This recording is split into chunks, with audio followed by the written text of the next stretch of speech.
Welcome back to the A Game. I'm your host, Allie Powell, and we have a jam-packed episode for y'all tonight. Noah and Eric will join the show to help discuss some football and basketball. I will also give y'all the recap on the other App State sports. All of this and more coming to you now.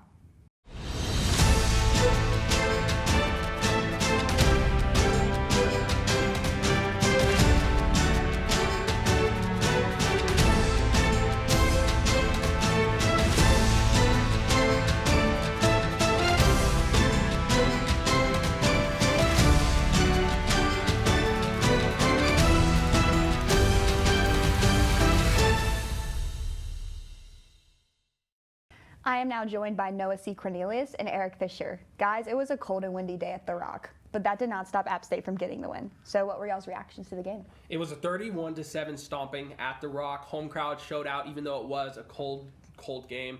I was there doing tailgate coverage, and I got to meet a lot of funny people. But the point is, it was a stomping by the App State offense and defense. Chase Bryce had a 14 for 26 of his passes caught. He had 195 yards, 2 touchdowns, but he had 2 interceptions and a quarterback rating of 65.3. It was a closer game than I would have liked, however, because it was 7-17 until like the late third quarter, but our defense put us away. Yeah, the defense was the star of the show, and they have been, like, for the past couple weeks. We were talking about before we started. I mean, they've gotten better and better through each game. It felt like the Tulsa game was, like, the turning point for the season. It really did because, I mean, that game, they really just were able to control the pace of the game and play to App's liking, and the defense helped that. They were the reason we won that game. I mean, Chase Bryce played fantastic that game, but the defense was. And then this past game, too, I mean, the offense, well, actually, the defense put up points on the board, too, with the 100-yard interception by Stephen Jones, but it was just like a perfect game for the defense. And I feel like with this kind of momentum they have going on, they're just going to get better and better. They have NFL caliber players in DeMarco Jackson, great cornerbacks, and it's just everything is now starting to like perfectly click at the right time. Yeah, and like we just talked about how the defense was putting us away. Shout out to Trey Cobb, 100-yard pick six. Isn't that crazy? Because like the defense is really what got the momentum going in that fourth quarter. I mean, it felt like we were going to win the game, just like a really low-scoring game. But thanks to that Trey Cobb score, it was a lot higher than I expected. Yeah, I don't know like why it just feels like the defense is like the star of the team now, because you still have guys like Cameron Peoples that's doing what he does best. He's still getting like 90 yards a game, still getting touchdowns and doing this. But it really feels like kind of like the passing game hasn't been as utilized as much recently. Right. And so now it's like when your defense is putting points up on the board like that and they're doing their job, you know, like just giving the offense every chance they have. They're tiring out the offense too for South Alabama in that game. It was just perfect because it just really felt like the momentum, like even though it was like a close game for a period, it was 14-7, 17-7, it never really felt like they were out of control of the game. Like I always felt like oh, they're gonna win this game no matter what. So I will admit I did leave the game early. I was freezing, but it was like it just I never really felt too worried while watching the game. I was always confident. Yeah, at least you went. I didn't even go because it was too cold, and I rarely say that, but it was cold. All right, so the App State defense has been going crazy lately. They have had 3 straight games with at least 1 pick six. So what are y'all's thoughts on our defense and how they're playing? Yeah, I mean they're carrying the team. Okay, I'm not gonna say carrying because I think they would still win. Gotta give credit where it's due, right? Exactly. Right. Yeah. So like they would still win, but like how good they're playing, it makes it like where I feel like I don't even have to like worry about the team honestly in these games. And we are kind of at this stretch, I feel like, in our schedule where you get to that middle tier, lower tier Sunbelt where it's kind of like, oh, okay, like it's getting weaker. Like I always feel like App State kind of starts out the season really tough. They get that out of conference game. We've had Miami, had South Carolina before. Next year it's going to be Texas A&M. So they always have these like tough early games. So then it kind of like levels out and it gets pretty simple. And the defense, I think now it's like a good time. Hopefully going into the Sunbelt Championship, they just feel confident and they know how to play their game and how to win. Yeah, no, I mean, I'm looking at the stats right now. Shout out to Thomas. He's our producer in the studio right now. He put this together. Apparently, the defense has had 18 points in 2 games and has had 3 straight games with a pick six. That is insane. That's like top 5 ranked college numbers, if I could say so myself. I think it's a very solid performance by the defense before I get too far ahead. And I mean, like I said, in the last game we played, the defense is what really put us away. We had games early on where it was like a 1-2 point win. I mean, Marshall was super close, shouldn't have been. Yeah, it was last second field goal. Field goal. And I mean, against Miami, obviously we weren't supposed to win that game, but like our defense played well. But they've still it's been up and down. But I feel like we're on the upward trajectory now. Yeah, no, the momentum is totally in the defense's hands, and they know, like, they can control the pace of the game, and they're seeing it now in these games. So it's going into the conference championship season and then bowl season. I think it's perfect timing to find their stride. I mean, obviously you want to win the Louisiana game, but despite that, I mean, still, they're finding their stride and they're finding their game at the perfect time. Now, we've only seen the defense at home, so we're going to have to see how they do on the road. Yeah, I'm not too worried, though. I mean, Troy, or the upcoming opponent against Troy, I'm not too worried, but I think they'll still play their game like they're supposed to. Right. All right, stay with us because we will be talking about a big upset in the Sun Belt and what that upset could mean for App State.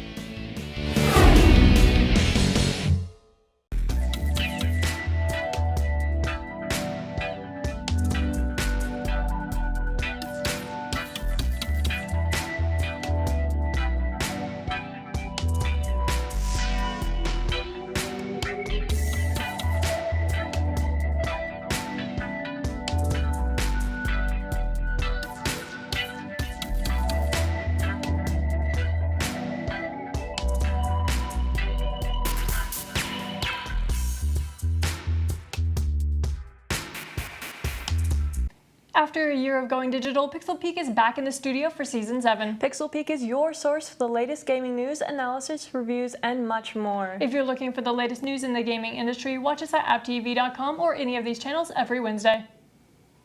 Hola, soy Brenda de Buenos Días Boone. Así que venga a pasar sus mañanas con nosotros y sintonice en el campus o en los canales locales. Nos vemos pronto y que tengas un buen día, Boone. See you soon and have a good day. Welcome back. I'm your host, Allie Powell, alongside Eric and Noah. Guys, what were your reactions when you saw that Georgia State had the upset against Coastal? Yeah, huge upset. Georgia State beat Coastal 42-40, and Coastal is now unranked. And honestly, I'm under the firm belief that Coastal is not the biggest threat to us in the Sun Belt. I know going into it, we were all like, okay, Coastal is 16, yada, yada, yada. They're ranked. They're getting all this media attention. Yeah. But after we beat them at home, I feel like Coastal has just been on this downward trajectory. And I think Louisiana is now the biggest threat to us in the Sun Belt, and we shouldn't get complacent though. Like we can't get complacent just because like, oh, boo-hoo, or the Coastal Carolina Chanticleers are now crap, basically. We can't get complacent. We got to keep fighting and we got to keep pushing. Yeah, and also I think Coastal's still a good team because they lost their starting quarterback. So I mean that. Right, yeah. I think now like after the App game, it's just kind of gone like downhill. Like because now they know App's got a weaker schedule. They've had the hardest part of their schedule. If they went out, they're not going into the Sun Belt Championship. Now with this game, it feels like morale has just gone down for them. But also like you said, I mean they kind of did deserve the attention at the beginning of the season. They had almost all returning players for I think almost all. Like they had a bunch of returning seniors. So them having that attention makes sense. But like we talked about in the episode, they've never been tested, but. Honestly, too, it's kind of like almost, I guess you could say a bad thing for App that they lost because it makes like Apps like look weaker, like their schedule in a way. But personally, I'm happy they lost because I don't like Coastal. So I was like, I don't really care about that. I know you'll have someone that's going to say that, you know, on something like when they're doing bowl predictions. They'll be like, oh, like App's only ranked win is now like a weaker team. They lost against Georgia State. So people are going to say that. But still, the time they beat Coastal, they were healthy. They were a good team. And now I think we're not seeing like the demise of Coastal, but like it's just kind of going downhill. Yeah, and you know we talked about Coastal early on. Ever since we started this season, you know they've just had very high scoring games, but again their record in schedule has been very weak. Yeah, I mean you know I don't know what it is about teams coming into the Rock and getting absolutely rattled, but like from that point on, after the loss at App, they won against Troy, they won against Georgia Southern, but then they lost against Georgia State. Yeah.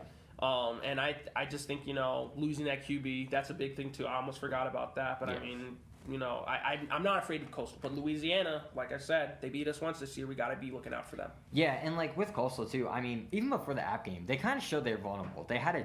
They almost lost to Buffalo. I think it was on the road. It might have been at home. I can't quite remember, but they showed they weren't like, and I think it's too. They were not playing tough teams, so they showed they were beatable. And I think now with, you know, getting injured, you know, morale's lost. I think we're just kind of seeing, not like true colors, I'm not going to say that, but just, morale's down. It's going to be tough to bounce back for them. So we have a big opportunity to secure a spot in the Sun Belt Championship against Louisiana. But what should we be looking out for this weekend in our game against Troy? Troy's kind of like a similar team against like South Alabama. They're 5-5, same record. Yeah. And they kind of just have this same, like I talked about it last week, like, you know, like they're like super inconsistent. So it's like it depends what team shows up. And last week I made it like a big point about like South Alabama's coming to Boone, playing in the Rock, and it was freezing that day. And they had to play in that atmosphere, but it's different because we are going on the road. But we saw Troy, they lost against ULM. They only lost against 7 against Coastal, in the, I believe it was like 2 weeks ago. And they beat South Alabama by 7 as well. So, like I said, they're pretty inconsistent against the board, but I still expect us to get the win. But it'll be interesting to see how, like, App State comes out because, like you said, with Coastal losing, now they, like, don't get complacent. But also, like, you know, like, you have that cushion, and which is good to have that. And it allows you to, like, have a little leeway in the game and, like, be a little looser and maybe, like, rest some players possibly if you want. But I just hope, like, I feel like they thought they had this cushion against Louisiana, too, before the Coastal game. So I hope they don't get that mentality again, but still, I'm not too worried about Troy. Yeah, you know, it all goes back to not getting complacent. And they're playing Troy on the road. And the last time we played a team on the road, it was Louisiana, and we basically kind of got embarrassed by Louisiana. I got embarrassed because I was like, oh, Louisiana's not that good. I mean, we're just going to go in there and beat them. But that's college football. You never know what's going to happen. But, I mean, you know, you got to look out for both of their QBs. I mean, Gunnar Watson seems to be taking more of the snaps. He did take a lot more of the snaps in the previous game that they played. But Taylor Powell, he has 1,251 yards in the season. And to put that in perspective, Gunnar Watson, their other quarterback, has 1,217. So you got to you have to watch both of their tapes and know how to go up against them. And like I said about that road crowd, you have to be prepared for that. You're not playing at the Rock. You're not going to be playing in 30-degree weather. That gets the defenses and offenses of the opposing teams all frozen up. You got to be prepared for everything. Yeah, and like you said, it's going to be kind of weird to scheme for 2 quarterbacks. They haven't really had to do that, so that'd be like unique to see that, how they deal with that. But like we talked about defense most of this episode already, they have the momentum, so I'm not too worried. And I think if they keep playing their game, keep it simple, keep everything in front of them, maybe drop the safeties back in the zone, really make sure, you know, you don't let up any big plays, because on the road against Louisiana, that is what hurt this team. They expected a more run-based offense, and they did not see that. They saw them throw the ball and easily outplay our cornerbacks and safeties and just defensive backs, and defense really in general. So I think if you keep everything in front of you, you let your defensive line and linebackers play good like they have been, gotten better and better. You got DeMarco Jackson, Demetrius Taylor, all those guys, NFL caliber guys. If they play their game, I'm not really too worried about the game, about beating Troy. Yeah, I mean, that's the caveat. I mean, this is not a Louisiana on the road. This is a 5-5 Troy. But again, you can't leave anything to chance. You got to go in, keep playing with that same App State mentality you've had this entire season, and you'll get the win, and then you'll go into the Sun Belt Championship. Yeah, and I mean, the offense hasn't really put up, like, in the last game, I feel like they didn't put up insane numbers, but they still put up 30+, so I mean, that's actually good. But I'm expecting kind of similar scoring, going 34-10, App wins. I'm not too worried, but might be a little closer early on, but then they close it out late in the game. 34-10 is a good prediction. I'm going to go with, I'm probably going to do 35. I'm going to say 35-20. I think, you know, App State's going to get a lot of passing touchdowns, maybe one run touchdown, but I think they're going to hold Troy's offense to, like, 2 throwing touchdowns and then a kick. I think, you know, I wish my prediction could be word and that could actually happen, but we don't know. But I think that App State's going to win this game outright. Yeah. After the break, we will see what grudges Eric has with the CFP rankings.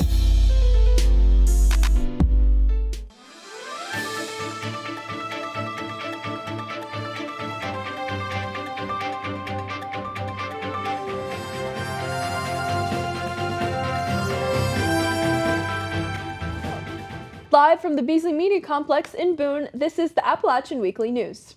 I'm Zenamreen Lopez. And I'm Stephen Biddix. The Appalachian Regional Healthcare System will be opening a new behavioral hospital in Linville on November 15th. The hospital will open in a tiered schedule starting with 10 open beds on the 17th, 15 on November 29th, 20 on December 13th, and full capacity of 27 beds on December 27th. The new building will be able to serve over 1,500 people per year, which is up from 560 in the prior building. The building will also be split into 3 different sections: admissions, the treatment mall, and the residence hall. The goal of the new building is to be able to more efficiently treat patients, create a safe and secure space for patients, while also creating a healing environment within the mountains. Some families of students at Watauga High School owe several hundreds of dollars after participating in a viral TikTok trend that's caused damage to the buildings. The quote, Devious Licks Challenge encourages students to steal from and vandalize school bathrooms for views. The trend is causing a nuisance to WHS's custodial crew, who say they've had to close restrooms throughout the day in order to repair them. Already understaffed and overworked, custodians are being pulled from their routine work to apply fresh coats of paint or replace missing hardware in bathrooms. Among these instances, there are also reports of stolen soap dispensers, inappropriate phrases on the walls, and objects being thrown at the ceiling. Consequences for these students have not only been financial, they can also range from school-level discipline to even criminal charges. And that's our report for this week. I'm Stephen Biddix. And I'm Zanamri Lopez. For all of us here at the Appalachian Weekly News, thank you for watching. We'll see you next time. Welcome back to the A Game. So Eric, what are your thoughts on the CFP's second week of rankings? Obviously not too thrilled with, Michigan jumping Michigan State. I didn't really like that. I don't get that too, because it's like, I wish there was evaluation to see which team was better. It's not like they played each other 2 weeks ago and Michigan State won, and then you put Michigan higher. I don't really get that. I don't understand why the CFP does that. Sometimes I genuinely wonder if the committee of, I forget how many people, it was like 20, 18 maybe. I sometimes genuinely wonder if they watch college football every Saturday, because I really sometimes think they don't watch it. And also, I have grudges with how it's set up. I think 4 teams is way too small. It's unfair, because you have teams like Cincinnati, and you want the Big Ten winner in there. So you want all these teams to play each other. Possibly you want the Big 12 winner, the Pac-12 winner, which looks like Oregon might get in this year. Mm-hmm. And they want that. They obviously want Alabama, Georgia in, no doubt about that. Yeah. But that might not happen this year. I personally don't think that should happen. So I don't understand why they haven't really put any major work in to expand the playoff yet to possibly go to 6 or 8 teams. But hopefully it happens in the future, and I'll let you go, Noah. Yeah, no, and look, I'll be transparent here. You're the bigger college football guy than me. Anybody knows me that I'm the NASCAR guy. But anyways, my point is, like, even for like a casual like me, the fact that it's only like a 4-team system, I think they added like 2 more teams now or something. It's like they got like 1, 2, 3, 4, and then they got like the 2 out. Well, yeah, they got the 2 out. They got the 2, yeah, and yeah.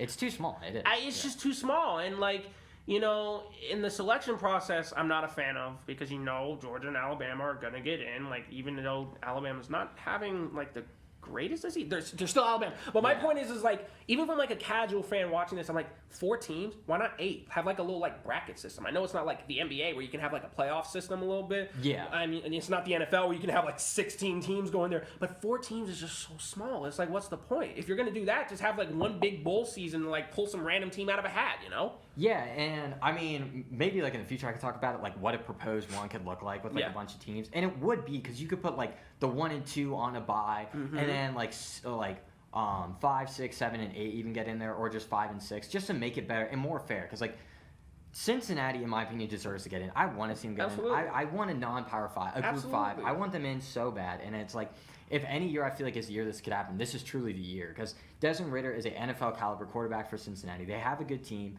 And they finally had like a stronger win this past weekend. I believe it was against UCF or USF. I can't quite remember. But they looked like a good team. And now also, the Big Ten has a pretty big schedule upcoming. So Ohio State and Michigan eventually play each other in the last week of the regular season.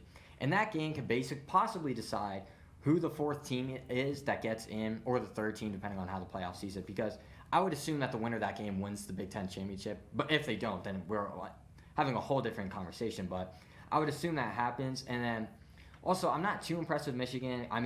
They had a tough win against Penn State. Honestly, maybe even shouldn't have won it. So Michigan hasn't really convinced me yet. And then Oklahoma lost against Baylor. They're not. No one from the Big 12 gets in. They don't deserve it. You're in the Big 12. I don't. And then, they're going to the SEC. They're going to get crushed. Texas lost against Kansas, too. That's a whole other thing. And then you got the Pac-12 too. Oregon is the team that looks like they're going to get in possibly from it, the way they're getting put at 3 by the committee.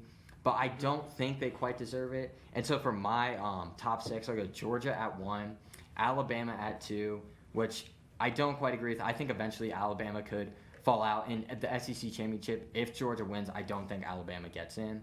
But Oregon at 3 still. They're still going to be in there. If they win out, they probably do get in. But then I have Cincinnati jumping to number 4, Ohio State at 5, and Michigan State at 6. I think Michigan State showed they're the better team than Michigan. They beat them. It was at home, but still, they won. Michigan lost. Why would Michigan be ahead of them? So This might be embarrassing myself on local television, but I had Georgia number 1. I had Cincinnati at number 2 because I'm really high on Cincinnati. I had Bama at number 3. Yeah. I had Ohio State at number 4, Okay. Oregon at 5, and then Michigan State at 6. I think other than Cincinnati being at 2, because even I know Bama, Georgia. I think that I have a pretty solid ranking for somebody that doesn't sit down for 6 hours on the couch every day and watch college football on Saturday. Just exposing me. No, wait, did I really? No, I mean we have the similar teams. We have the same teams just kind of scattered around. Right. And yeah.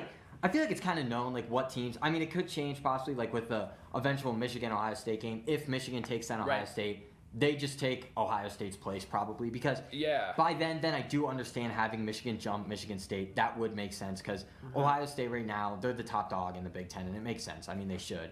But yeah, so it'll be interesting to see how the Big Ten plays out, but hopefully Cincinnati makes it. That's all I want to see. Yeah, I'm going to add one last point here. I remember a couple of years back there were all the memes about UCF put us in the college championship and UCF schedule's kind of weak. Cincinnati is no UCF and Cincinnati's still undefeated. Yeah, and like you said too, Cincinnati played Notre Dame on the road in South Bend. That is a tough place to go play and win. And Notre Dame, what's good for Cincinnati is Oklahoma lost, so Notre Dame will jump up even more. So they might eventually be a top 7 team in the nation. I think they already are 8 or 9. They're right there. But so that looks great for Cincinnati, and having that win in your back pocket and showing hey, we beat a top 10 team. We're like these other teams as well. I mean, we're not like Georgia because they're Georgia, but they can show hey, we're like Oregon, we're like Ohio State, we're like Michigan State. So they can kind of flex that to the committee, and hopefully the committee will finally respect them. Yeah, so basically what we're saying is put some respect on the Bearcats. After the break, we will look at the jam-packed week App State Sports had.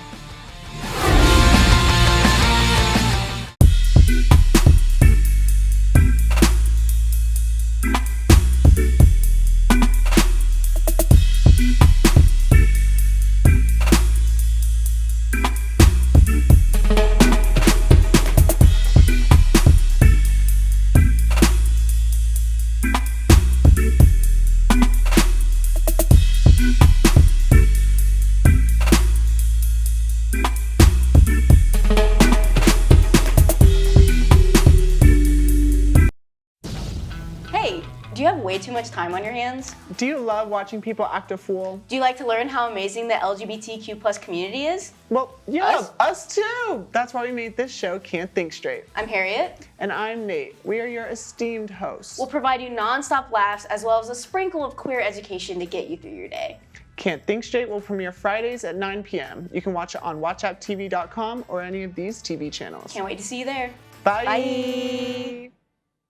Let's go! To a place where you can grow. A place to be heard. And take a closer look. A place where you can crush it.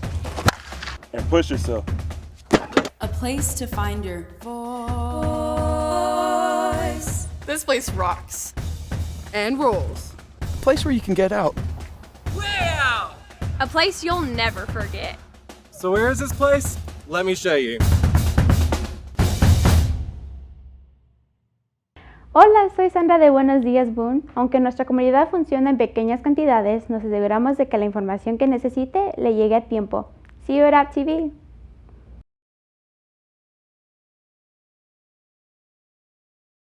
Hi neighbor, I'm Ryan Perone. Join us every Tuesday at 10 a.m. as we explore the people, events, and organizations that make the High Country so special. You can tune in on Channel 198 for Spectrum customers, Channels 20 or 1020 for Sky Best customers, or Channel 23-3 on campus. Until then, bye neighbor. Welcome back to the A Game. It was a crazy week for App State with a ton of action across multiple sports. To kick things off, both of our men's and women's cross-country teams competed in the Southeast Regional Championship meet this week, each competing against 30-plus teams in the competition. The men's team placed 14th out of the 30 teams competing, with a final team score of 413 points in their 10-kilometer race. The team was led by senior Ryan Brown, who finished with a personal best time in 76 at 31 minutes and 13 seconds. 3 other Mountaineers crossed the finish line in under 32 minutes as well, with Oliver Wilson Cook and Daniel Smith, were second and third respectively for the Mountaineers, finishing 81st and 82nd, only 1 second apart from each other. Ryan Tusher was fourth for the Mountaineers and 88th overall, while Isaac Benz rounded out the black and gold runners with a personal best time of 31 minutes and 35 seconds for a 92nd place finish. Every App State runner finished in under 32 minutes and in the top 100 for a great finish to the season. The women's team ran a 6K for their race, finishing 18th of the 31 participating teams with a total team score of 471 points. NC State took both the team and the individual crowns. Izzy Evely took first for the Mountaineers and 38th overall with a time of 21 minutes and 17 seconds for a personal best and 5th fastest 6K time in program history. Mackie Walsh finished second for the Mountaineers in a top 100 finish to cross 98th overall with a 22-minute and 23-second time, while Jasmine Donahue, Lila Peters, and Carson Kane rounded out the Mountaineer contingent with an all-sub 23-minute 6K times. Unfortunately, neither team qualified for the NCAA championship tournament, but both had a phenomenal season and will be ready for next season. The Mountaineer volleyball team finished their regular season this week, playing Coastal Carolina University on both Thursday and Sunday. In their game on Thursday, the Mountaineers fell to the Chanticleers 3-0, failing to take a single set from Coastal. App was able to keep each set close to the Chanticleers, never losing by more than 6, but could never get the leg up on them. McCall Denny and Victoria Wilform tallied 12 kills apiece for the Mountaineers, while Sam Bickley finished the day with 26 assists and 7 digs, and Emma Riley tallied for 13 of her own digs. In the third set, sophomore hitter Caroline Reeder created an opportunity for a solo jump out to a 9-7 advantage. In their second match, the Mountaineers fared a little better, winning one of their sets, but ultimately falling in a 3-1 match. App State fell behind in the first set, but came back in the second to tie the game at 1 apiece. Unfortunately, Coastal hit the gas for the final 2 sets of the game and finished the season for the black and gold. The regular season is now over for the Mountaineers, but the team will be taking part in the Sun Belt Championship tournament and will be playing Louisiana in the first round tonight. To kick things off for the Mountaineers, Janae Sanders kicks the ball to Bigot, who drills down a 3. Emily Carver gets onto the scorecard soon after with a knockdown 3 to increase the lead for App State. Porter then gets a nice steal and an easy layup to continue the App State dominance. Some nice passing around the arc leads to Austin drilling a 3. Sanders decides she wants a part of the action by knocking down a 3. And then quickly after getting shifty for a nice layup. Moving along, Austin gets a nice steal and does a nice job to set up Frazier for a 2. After some quick perimeter passing, freshman Zeta Porter drills down a 3 to keep the scoring alive. Austin then gives a nice pass to Porter for a nice layup. And from there, it was all downhill for Lise McRae with a final score of 75-41. With App State wrestling starting up recently, the team hosted their first meet of the season in the varsity gym. Multiple Mountaineers stepped up to give App 6 finalists in a competition that included 24 ranked wrestlers from 6 different conferences. Caleb Smith, Anthony Brito, Jonathan Milner, Cody Bond, Will Formato, and Mason Fiskella all advanced to the finals in their respective weight classes, but almost all of them fell to Arizona State wrestlers who hold top 7 national rankings. In the open competition, App State took home 2 championship titles, one in the 133-pound weight class and one in the 141 class. In the 133-pound open competition, Ethan Oakley took home first place easily, winning by at least 5 points in each matchup. In the 141 weight class, Jaquias Hines took first place, beating out 7 other competitors for the title. Next week, the team will be traveling to Philadelphia, Pennsylvania to take part in the Keystone Classic, hosted by the University of Pennsylvania. That's all we have time for y'all this week. I'm Allie Powell. Make sure to follow us on Instagram and Twitter at The A Game Sports. You can also catch all of our episodes on demand on YouTube at AppTV. See you next week on The A Game.